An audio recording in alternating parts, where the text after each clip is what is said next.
Greetings, this is Paul the Poke from PaulthePoke.com. Welcome to This Week in Prophecy, and this week we have lies, murder, adultery, and in the midst of all that, quietly, we had a West Bank vote, significant implications in Israel, floods, and quakes.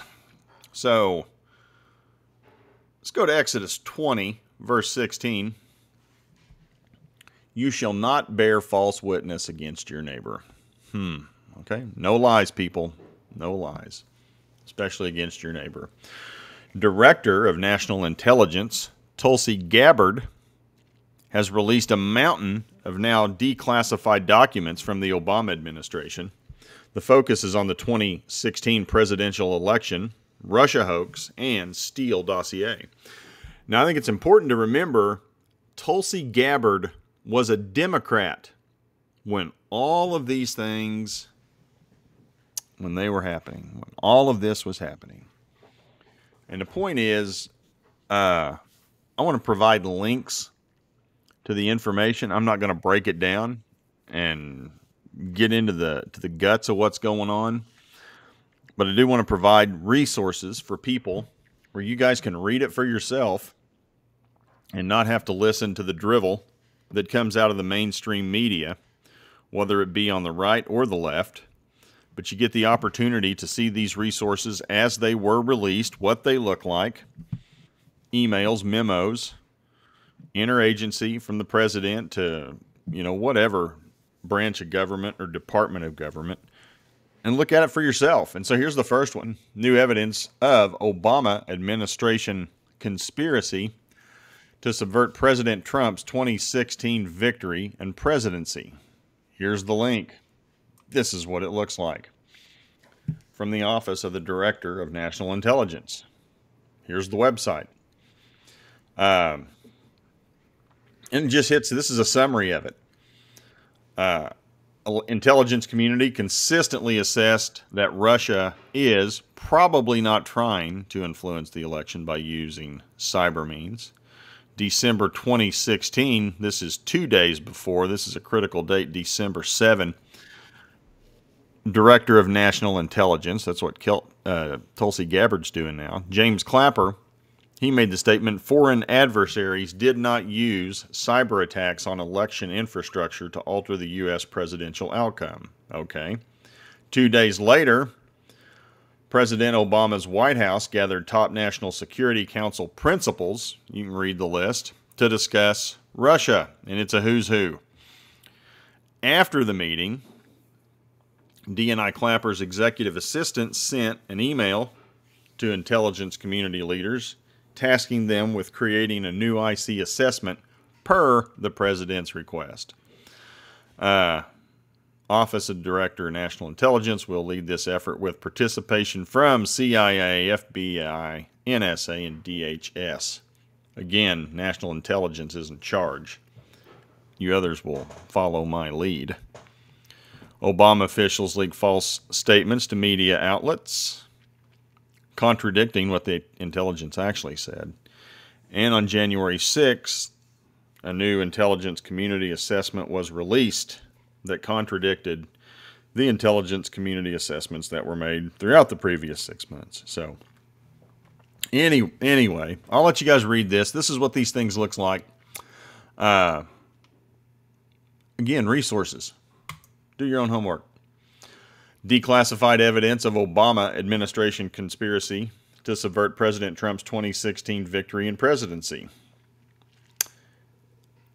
So it's declassified evidence versus new evidence.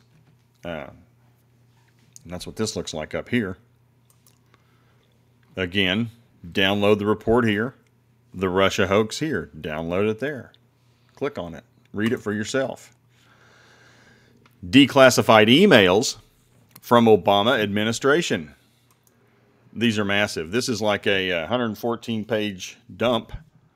All these names are just names that are redacted. The information of what's said, like to who it is and from, probably some of these people are still in their offices. They want to keep their identity concealed. That makes sense. I'm assuming that's what's taking place.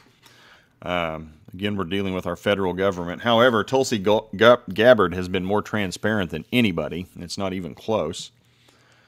But you can go through these and read them. See what they say.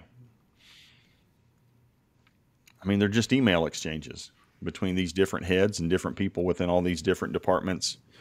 You know, the DNI, Director of National Intelligence, FBI, CIA, DHS. I mean, it's government alphabet soup. So check it out. Here's the other one.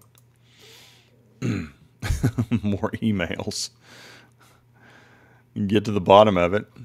Now, some of the fun stuff, they talk about, you know, the Obama administration even had intelligence on Hillary Clinton. I'm sure many have seen that. She was highly medicated, fits of anger, rage, depression, extreme sadness, extreme happiness. They had concerns about her mental stability going into all this. Tulsi Gabbard, new evidence has emerged of the most egregious weaponization and politicization, okay, close enough, of intelligence in American history. Per President Trump, his directive, I've declassified House Intel Oversight Majority Staff Report that exposes how the Obama administration, will go to this click, manufactured the 2017 intelligence community assessment that they knew was false, promoting the lie that Vladimir Putin and the Russian government helped President Trump win the 2016 election. In doing so, they conspired to subvert the will of the American people, working with their partners in the media, mainstream media, to promote the lie in order to undermine the legitimacy of Trump's presidency, essentially enacting a years-long coup against him. Top Obama-Russia hoax lies debunked by today's release. We've given you those links. Here's just another way to get to them. And here's the creation of the Russia hoax. The different characters involved: CIA, intelligence community, mainstream press, Washington Post, NBC, New York Times. CNN's not listed, but they're guilty. And then she goes to break each one of these down. Putin and the Russian government helped Trump win the election. Truth: Obama, former director of CIA John Brennan, and others fabricated the Russian hoax. Suppressed intelligence showing Putin was preparing for a Clinton victory. Manufactured findings from shoddy resources, disobeyed intelligence community standards, and knowingly lied to the American people. Actually, and that's what's funny reading some of this. You know, Russia, they were planning to play Hillary. Hillary was going to be the puppet. They thought she was the easiest one to get to, and they had dirt on her. They were ready to undermine her. She was the patsy. You know, they wouldn't let you know that, but that was the fact of the matter. That's what makes this kind of funny in retrospect in that. I mean, these people, the Democrats, in this particular instant, Obama and friends, they project all the stuff they're doing onto Trump. All the things they accuse Trump of, that's what they're doing. It's what they're doing, and it's documented.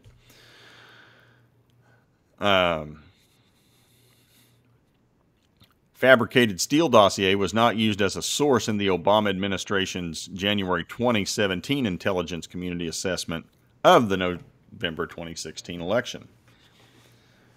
Not only did CIA, this is the truth of the matter according to Tulsi, not only did CIA Director Brennan, FBI Director Comey, DNI Clapper, and others include the Steele dossier in the 2017 ICA, they overruled senior intel officials who warned them it was fabricated and should not be used. So they had people telling them, hey, this is nonsense, don't use it. Well, they went and did what they wanted to.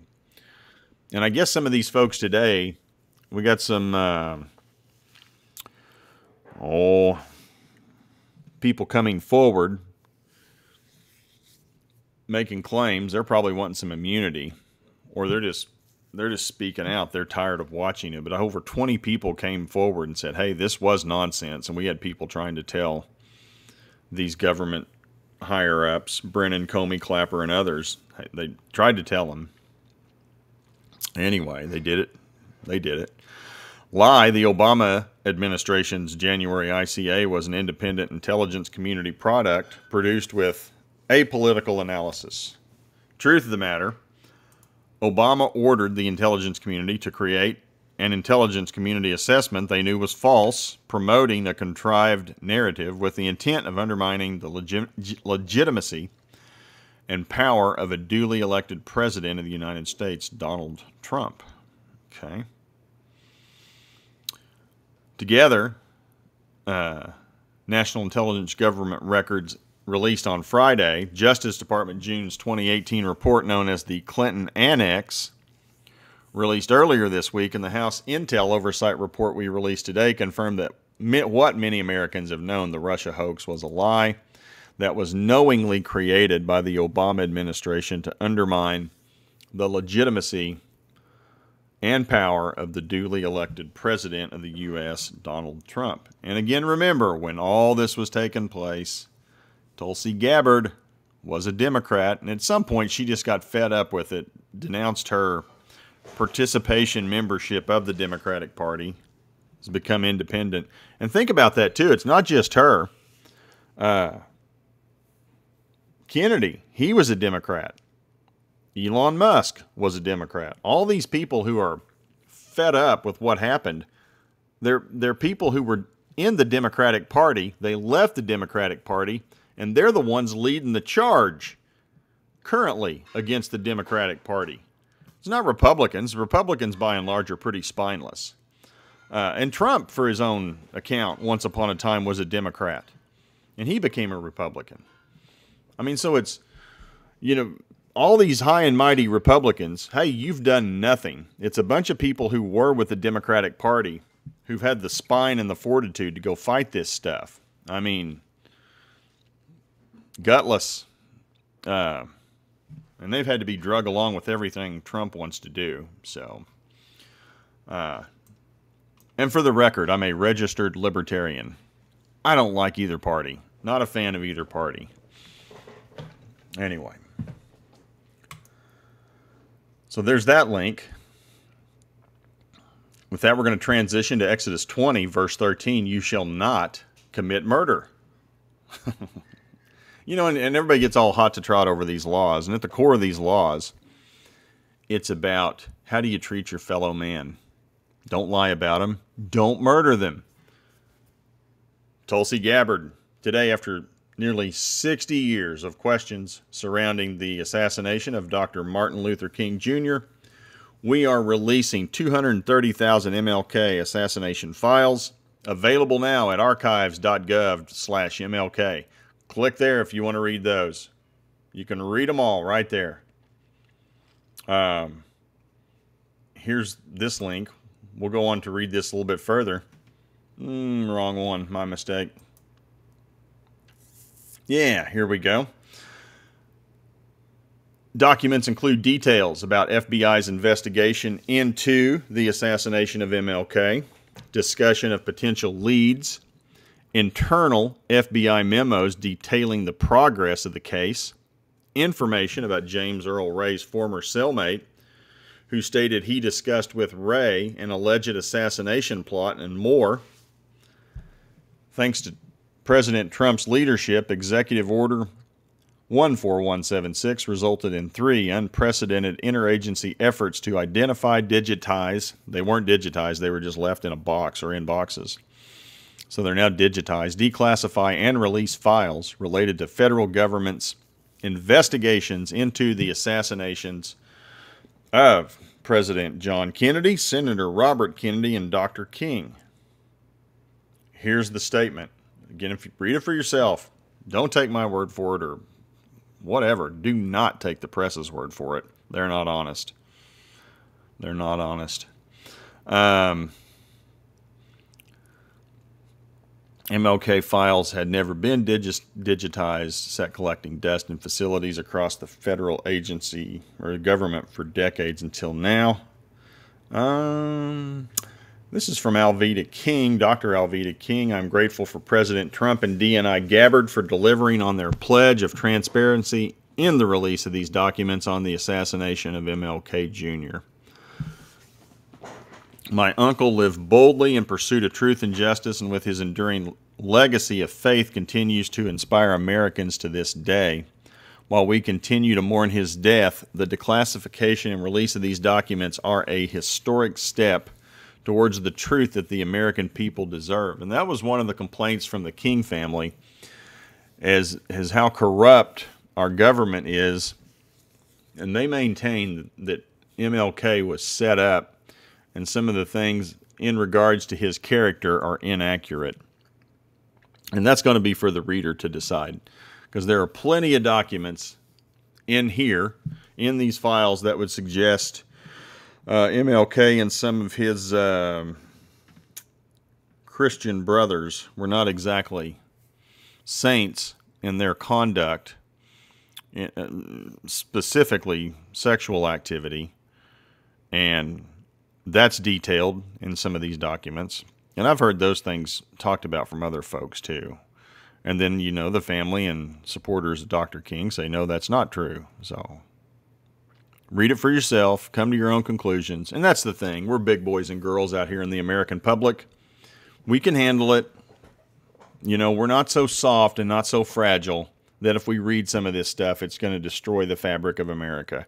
We've elected multiple presidents with serious character flaws with their sexual indiscretions. Let's just be honest about it. And we're going to talk more about that as we go further into this. And you can see over there trending in the far right corner, Ghislaine Maxwell. She talked with the Department of Justice today. How'd you like to listen to that? Didn't say what they talked about, but they talked about, and she answered all the questions according to her lawyer. So, again, information released in regards to Martin Luther King Jr.'s assassination. Archives.gov/MLK. Lots of it. What, over 200,000, I think it was? Read away. Have AI read it for you. Summarize it. There you go. Exodus 20:14. You shall not commit adultery. Well, let's just get it all out there. You know, and as a society, we are either serious about pedophilia and prostitution and sexual deviance, or we are not. And it doesn't matter who. No more secrets. Victims deserve justice. Righteousness, holiness demands justice. And guess what? Donald Trump's name, his name is among many in the Epstein files. So apparently there are Epstein files. And Trump knew back in May, so 2 months ago, hey, your name's in these files. And to be honest with you, he acts like he talks and acts like he's hiding something. That's just my 2 cents. Take it or leave it. Because if there's nothing to show, and if you have nothing to worry about, just get it out there and be done with it. We'll find out. No, I take that back. I don't know if we will find out. Because there's all kinds of shenanigans going on with both the House and the Senate. You got Republicans blocking it in the House, and now you got Democrats blocking it in the Senate. And then some Democrat pulled some little stunt and got some Republicans to come along. It was a bipartisan bill to release the Epstein files from the House, but then it got blocked in the Senate by Democrats and all kinds of stuff. And then this happened last night. House panel orders chairman to issue subpoenas for Bill and Hillary Clinton in Epstein investigation. Let's get them in front of Congress. That'd be kind of fun, but they won't remember. Well, I can't remember. I can't recall. Well, I don't know. It's been a long time. I'm not what I used to be. I can't remember either. Plenty of smoke on both of those fronts. People come forth against them in the past. They usually end up, well, some of them have some awful accidents that happen to them. Suicide, It's terrible what happens to some of these people. With that, we're going to transition. And all of that's been going on the last 2-3 days. All of it. And, we're fascinated with it. We're watching it. I mean, it's historic stuff. The fact that we have a current sitting president calling out a previous American president with sedition and treason. It's never happened. And by the way, he seems to have released, or his people within his cabinet have released emails and documents to support his cause. And, follow the paper trail. Doesn't take a rocket scientist to do this as to who was behind it. So, I mean, historic stuff we're watching. Nobody is reporting on this. Acts 8, verse 1, and Saul was there, giving approval to Stephen's death. On that day, a great persecution broke out against the church in Jerusalem, and all except the apostles were scattered throughout Judea and Samaria. And that's what we're going to focus on, is Judea and Samaria, however you want to say it. For the first time since 1967, the Knesset just passed a declaration on applying Israel's sovereignty over Judea and Samaria with a broad majority. 71 out of 120 voted for this. Coalition and opposition were together. I mean, so this, usually very fractured Knesset, they did not mess around. They came together and agreed on this.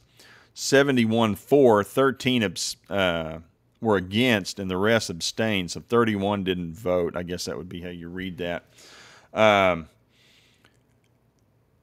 And this is the West Bank right here in this map here on the left. In the north, we have Samaria. In the south, we have Judea, which includes Bethlehem, essentially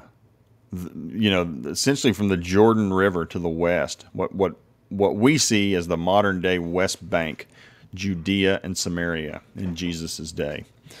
And we're going to go to a link from Israel 365 News.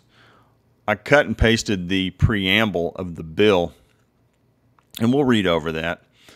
Here's the link to the article. We'll go to the article right here. Historic decision. The Knesset supports Israeli sovereignty in Judea and Samaria. Landmark decision. This would have been yesterday, the 23rd. Knesset passed a powerful resolution supporting the application of Israeli sovereignty over Judea, Samaria, and the Jordan Valley. First official endorsement of such a move since the aftermath of the Six-Day War in 1967. So, 58 years ago? Of course, backed by Netanyahu and supported by members from both coalition opposition parties. Signals a transformative moment in Israeli policy. It's not just symbolic. Some people are saying it's symbolic. Well, I don't think so. It's like we've had enough. Resolution urges government to take swift and concrete steps to implement full Israeli law, jurisdiction, and administration over Jewish communities across the contested territories. List the people who are behind it. Skip that. Skip the comments made by different people. The full resolution. Well, let's get before that. The vote came just days after the Knesset had already made its opposition to the establishment of a Palestinian state west of the Jordan River, further clarifying Israel's strategic direction. Here is the text passed by the Knesset. Judea, Samaria, and the Jordan Valley are an inseparable part of the land of Israel, the historic, cultural, and spiritual homeland of the Jewish people.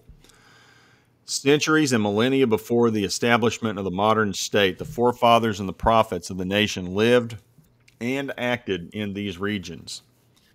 Here, the foundations of Jewish faith and culture were laid. Cities like Hebron, Shechem, Nablus, Shiloh, and Beit El are not merely historical sites. They are living expressions of the continuous Jewish presence in the land. Sovereignty in Judea and Samaria is an inseparable component of the fulfillment of Zionism and the national vision of the Jewish people's return to its homeland. The massacre of October 7, 2023 proved that the establishment of a Palestinian state poses an existential threat to Israel, its citizens, and the entire region. In its decision, July 18, 2024, the Knesset declared its opposition to the establishment of a Palestinian state west of the Jordan River, affirming that such a state would endanger Israel, its citizens, perpetuate the Israeli-Palestinian conflict, and destabilize the region. The resolution removed the idea of a Palestinian state from the national agenda. And the resolution is, the Knesset affirms the state of Israel has the natural, historical, and legal right to the entire land of Israel, the historic homeland of the Jewish people. The Knesset calls upon the government of Israel to act promptly to apply sovereignty, Israeli law, jurisdiction, and administration to all Jewish communities in all their forms throughout Judea, Samaria, and the Jordan Valley.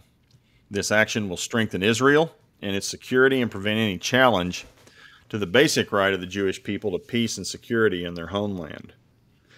In the name of the Hebrew nation dwelling in Zion, we call upon our friends around the world to stand alongside the return to Zion and the vision of the prophets, and to support the state of Israel in its natural, historical, and legal right to the land of Israel, and in the application of sovereignty.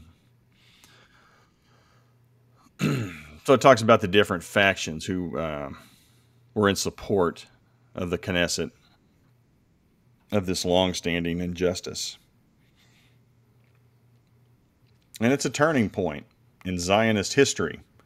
This resolution is not merely a political maneuver, it is an ideological and national statement, a call to fulfill the Zionist vision and assert the Jewish rights over what many see as the heartland of biblical Israel. Interesting. So here we go. The state of Israel has the natural, historical, and legal right to the entire land of Israel. We call upon our friends around the world to stand with us in realizing this vision. Bold step forward, not just toward changing maps, but toward reshaping Israel's national identity, security strategy, and vision for the future. Whether or not the government follows through with swift implementation, July 23rd, 2025 will be remembered as a pivotal day in Israel's ongoing journey to define its borders, its destiny, and its role in the region. Well, the good news is somebody's coming. It appears rather shortly in the future, and he's going to reshape it all the way from the Nile to the Euphrates and all the lands in between. And he will rule and reign from Jerusalem. His name is Jesus. That's what the Bible says is going to happen. We'll see how soon that is. With that, we're going to transition to Daniel 9, verse 26. Then after 62 weeks, the Messiah, that'd be Jesus, will be cut off. That was his death, burial, and resurrection. He'll have nothing. He will not have a kingdom on earth. Then the people of the prince who is to come will destroy the city. It was Rome who did that. Now, some suspect it was not Roman. It was a group of mercenaries from, what would be like the Assyrian Empire of the day, or northern Iraq, were the actual people who were involved with that. But they were under Rome. So Rome, the old Roman Empire, it's the one who destroyed the city of Jerusalem and the sanctuary, or the temple. And then here's the phrase that's fascinating. The end will come like a flood.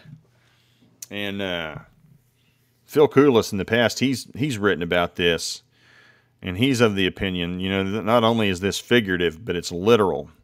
Now, granted, God said he will not destroy the whole world again with water, a global flood. That's one and done, and ultimately fire's coming.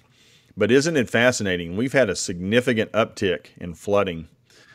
And, you see all this stuff on the internet and you wonder, was this really happening? Or is it really more than what we're used to? And the answer to that is yes.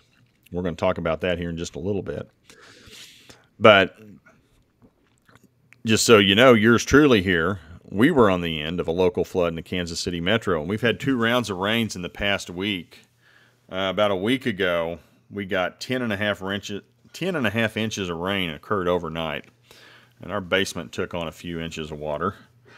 So, lots of damage here locally. We've had a dumpster parked in our driveway, and we've been throwing things out. So have our neighbors. Now, fortunately, in our case, we've had no injuries at our place. Just a big mess to clean up. And we have the smell of bleach. So we've finally got it cleaned up. They're going to come take our trash away.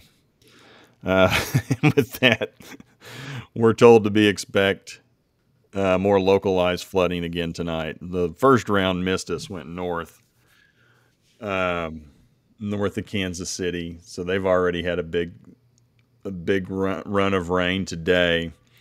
Earlier in the week, I guess it would have been, Wednesday, Metro took on a whole bunch more rain in the southern part of the metro.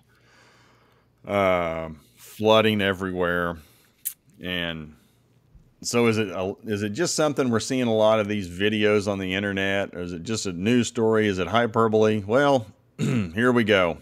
Between January 1st and July 18th, the National Weather Service has issued more than 3,200 flash flood warnings from coast to coast.